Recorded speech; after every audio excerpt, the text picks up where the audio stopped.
Staying outside today, Coach? What do you want to do? Outside. Really? Oh, yeah, it's football. Say nice, Capay. Now we're going to go inside just with the fact that it's a mental day. And really, the real reason is I want to preserve that grass as much as possible. So we're going to go inside. What's the pad schedule for the rest of this week? How many, obviously Friday night, I know Yeah, tomorrow and Friday. Matt, when you went back and watched practice yesterday, did anything stick out to you that first full day in pads? I think you saw some plays at the top, but where did your eye go? Oh, no, there was a lot in every phase in terms of just some of the competitive one-on-one periods. Obviously, I thought from a run game standpoint, I thought the offense did a pretty decent job of running the football. I thought our defense, we got to tighten up in some areas. We got to do a better job of setting edges. And, I thought there was a lot of good out there. Those guys were competing hard.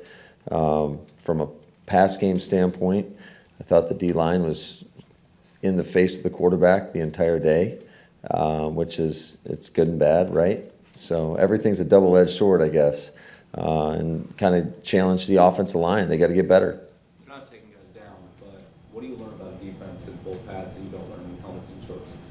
Well, I think it's really up front is where you see the biggest discrepancy from when you don't have pads, because now you can kind of bull rush a little bit more, and so that's really it's up front, not only in the pass game but in the run game as well. And so kind of what I talked about a second ago, and certainly defensively, I thought the pass rush was live, and I thought in the run game got to do a better job, and same with up front. Pass blocking's got to get much improved.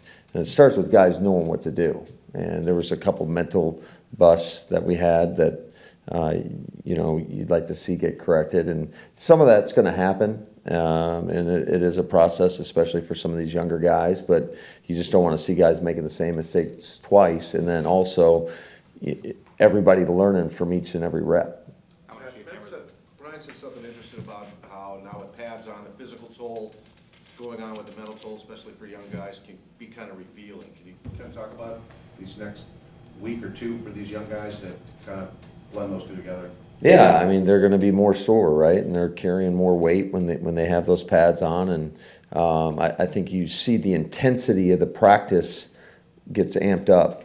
And so that does have more of a toll, I think, long term. And a lot of these guys, we talked about it post-practice, you can see it too when we're in our we-fence period in terms of just the strain that is required of them and the full cover situations. And it might be uncomfortable for those guys. There's no doubt about it. But they got to learn how to fight through when they're tired and continue to strain and give great effort, because the reality of the situation is we're a little over a week away from a preseason game when they're going to take the bulk of the special teams reps as well as whatever their role on offense and defense is. So, and Dre had a great message for the guys when we broke down post-practice, and that's pretty much what he said. And it definitely resonated with me, because that is the situation that they're about to encounter here pretty shortly.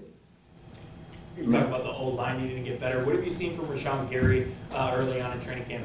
Because he continues to put pressure on you guys. Yeah, he's pretty disruptive, and he's relentless too. And that's what I love about him, is just the effort he shows on each and every play. I mean, every day we could go in there and basically create a teach cut up of this is how it looks. And it all starts, I think, with his mentality, and he's got a great mentality, and just a really, really disruptive player. Did Jordan have his best practice, you think, of training camp yesterday? Yeah, I was talking to him. I think that might have been one of his best practices we've seen in 3 years. So I thought there was a lot of great things that he did, and he made some big-time throws, and with pressure in his face.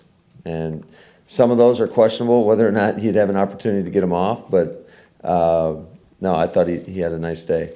I was going to ask about Now the key is to continue that, because and it's that consistency is what you want to see.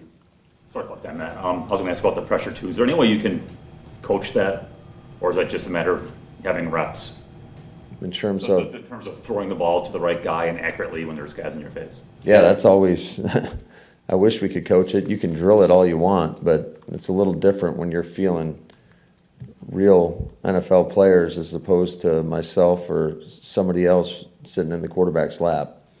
Romeo's gotten a lot of attention for the way he's performed the last week or so. I imagine that could be a lot for a mid-round pick from a non-high-profile school. How has he kind of dealt with the attention from your perspective? Well, I don't know.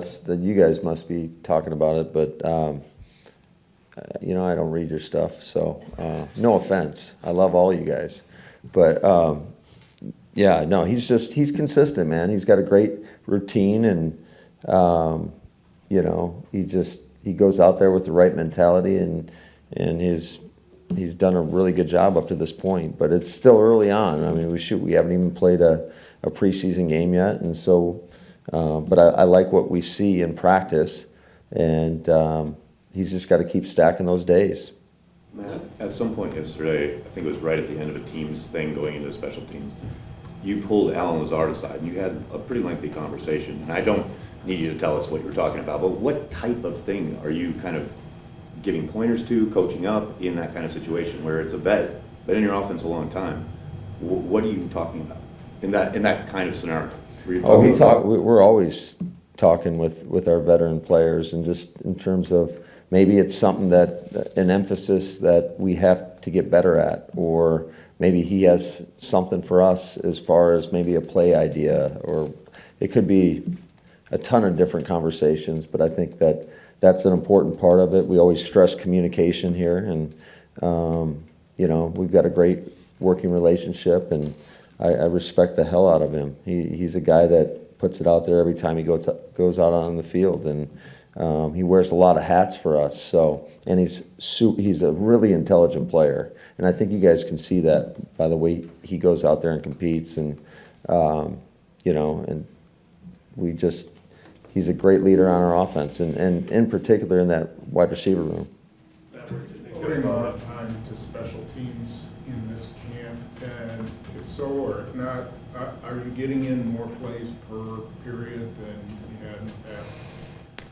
Yeah, I wouldn't say that the time frame is much different. Everybody has their own way of how they want to rep things or drill things, and I think every coach is a little bit different, and Rich has his way. You've mentioned several times too that he's taught you a lot in the past couple of months. Is that just a product of his knowledge, or you wanting to pay more attention to special teams maybe than you have in the past? I would say it's probably a little bit of both. Obviously, we know it's a big part of it, and unfortunately, it hasn't been good enough here, at least in my time, and so it's been a big emphasis. And I will say that the buy-in from our veteran players has been unbelievable when you see some of the guys that are out there that are contributing on defense, with guys like A.J. Dillon or Darnell Savage or Adrian Amos. Aaron Jones has been out there, Dre. So there's been a great buy-in from a lot of our veteran players. Basically, most of the guys are out there, right? And they kind of set the tone for that. And they all understand, like, how important it truly is. When it comes to the long snapper competition too, just given the need for operational chemistry, how much does Pat get to weigh in on that decision? In terms of just with his experience holding for both of them? Yeah, I really can't answer that because I haven't had that conversation with him. That's a conversation that Rich and I continually have about, and not only him, but Byron and Spurlock. But yeah, I don't know if he has those conversations with Pat or not, but that's not one that I've had with Pat.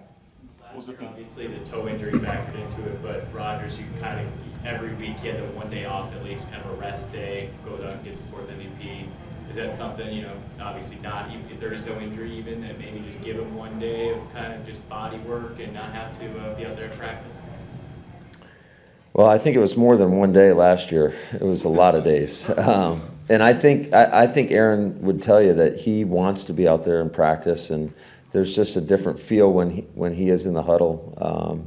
Just the command and urgency that, now, like I've said it before, he expects it of himself first and foremost, and everybody kind of follows suit. So he's just, it's like having a very intelligent coach in the huddle. I mean, he sees it all. He's done it at the highest of levels for a really long time, and it's hard to replicate that if he's not in there. Take some of the same indie periods off every day. Is that something where last training camp you said he was on pitch count? Is he on a similar pitch count this year, or is you just say back-to-back MVP throw when you feel like it? Well, certainly he's got a lot of say-so in terms of how he's feeling.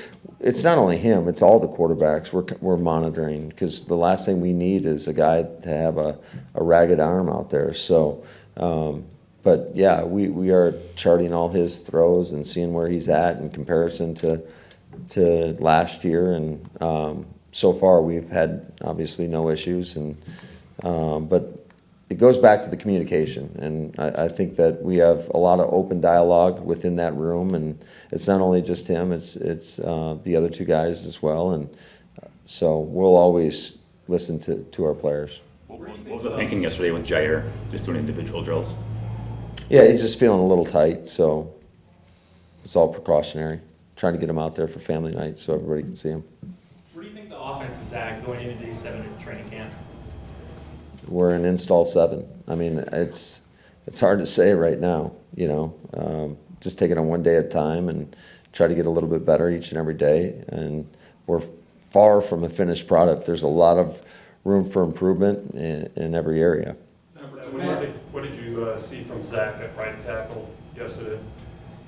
Yeah, he continues to show flashes of some really good stuff, and you know, he does such a great job with his technique, being able to sink his hips and anchor, and he's got the athleticism we look for, and I think he's a guy that's going to have a lot of versatility, and he's only going to get better the more experience he gets. But like I mentioned the other day, it's hard to get a guy the amount of reps that you'd like to for every spot. He'd have to play every snap, and being early in training camp, we're not going to do that to him, but certainly I think he's shown flashes that he could be a really good player for us. Matt, getting back to special teams for a moment, there seemed to be a number of muffed punts yesterday off the jugs machine. Is that just one day of training camp, or is that an area of concern? Well, we're in the market for a new jugs machine, so if anybody has one out there, you know, they want to donate or put whatever price tag you want on it, I really don't care. We have to get a new jugs machine, because I've never seen anything like that. That thing was ridiculous. I mean, it was, huh? What was it doing? Did you not watch it? No, it just looked like the lid was curing. Oh, it was awful. You couldn't get the ball to turn over, and it's damn near impossible to catch. So, yeah, that was not the finest hour for our equipment staff. Thanks, guys.